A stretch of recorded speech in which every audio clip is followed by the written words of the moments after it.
Hello, everyone. I'm Sophia. And I'm Mihir, and you're listening to Climate Action Figures.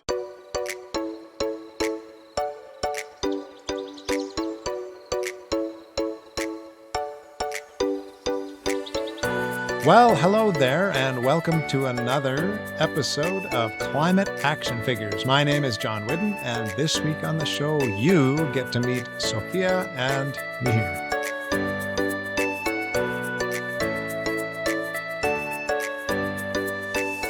First, though, this week's Quick Fix. And today's Quick Fix comes from Callie in Cypress County, Alberta. Callie says, cultivate a compost practice. My husband and I are avid composters. He takes the coffee grounds and shredded paper from his work for our compost, and I collect scraps from my colleagues' lunches. LOL, she adds. So that's a great quick fix today. Welcome, Sophia and Mihir, to the show, and tell us what you think about that quick fix. I think that this is a wonderful idea, taking food scraps and turning it into nutritional soil for plants or other uses. I completely agree.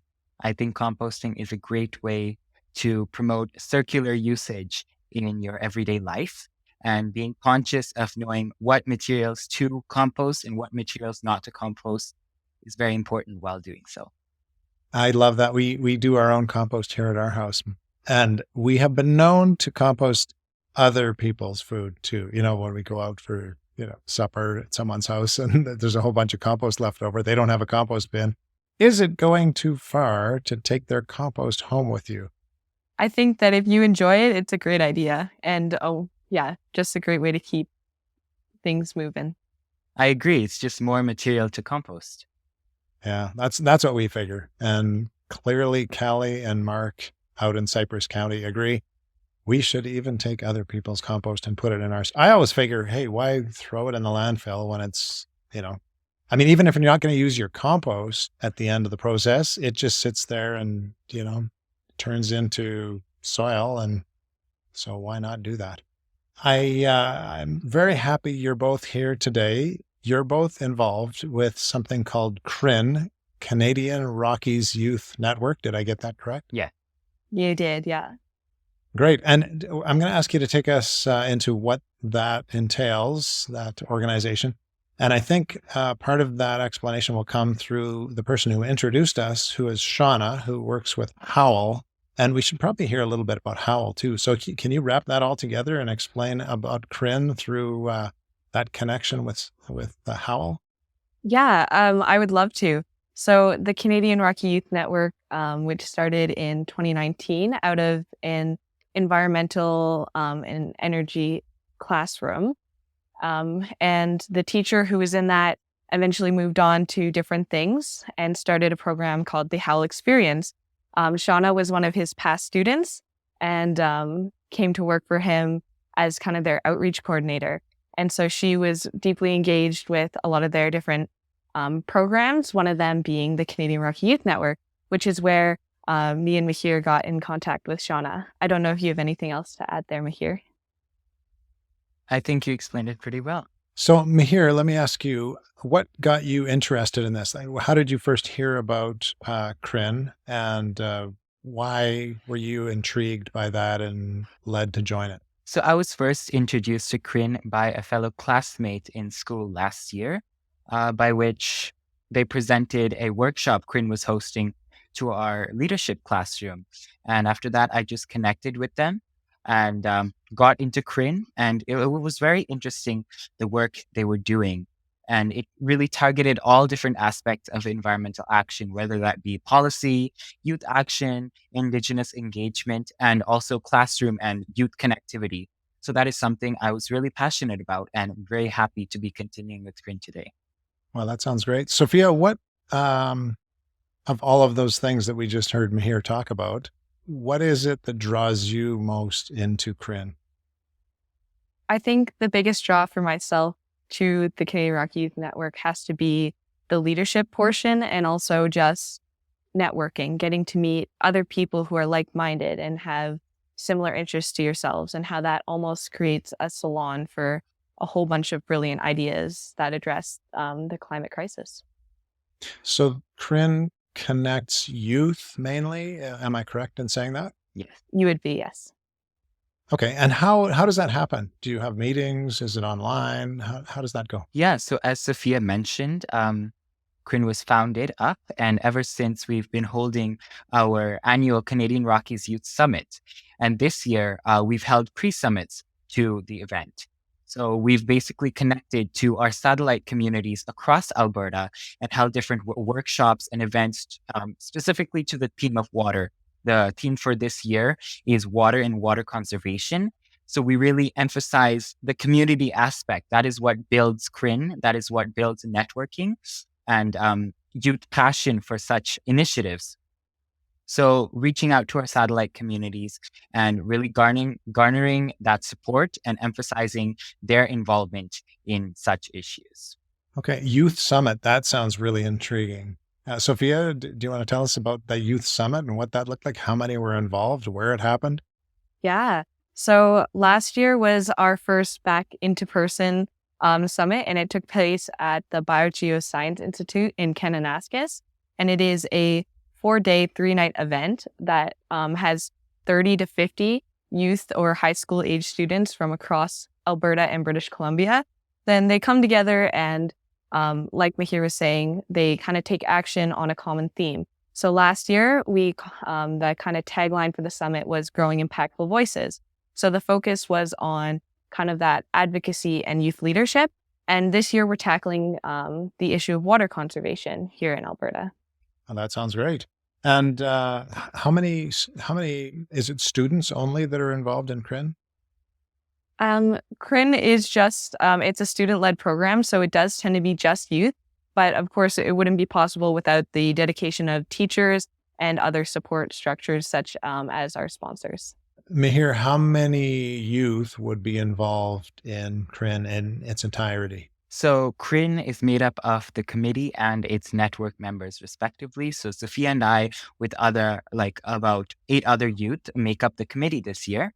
And our last summit in 2023 brought together around 40 youth. So they're still involved with CRIN, and we're hoping to see them at this year's summit. And if a student or a youth would like to get involved in CRIN, how would they do that? A great way to get involved with CRIN would be either through our socials, so whether that be Instagram or Facebook. We also have a page on the We Are Changemakers website, which is in association with CPAWS. It's a great website that really promotes youth advocacy and is a good way to get in touch with the Canadian Rockies Youth Network. Okay. And are most of the CRIN groups school-based groups, or are they more community-based groups? How does that work? A lot of the groups with CRIN do happen to be through the school, but we do definitely have individuals from different communities come out independently. We are going to move on to your climate action. And I think you might have chosen a climate action that has to do with the Canadian Rockies Youth Network. Is that right? That is correct. It is. My climate action with regards to the Canadian Rocky Youth Network, I hold the co-director chair. So I do a lot of reaching out to other organizations to try to establish a connection. I do a lot of emailing back and forth with committee members to see how I can best assist them with their work, and kind of just all over the map, trying to touch every aspect of what CRIN is, and especially a lot of time planning the 2024 summit.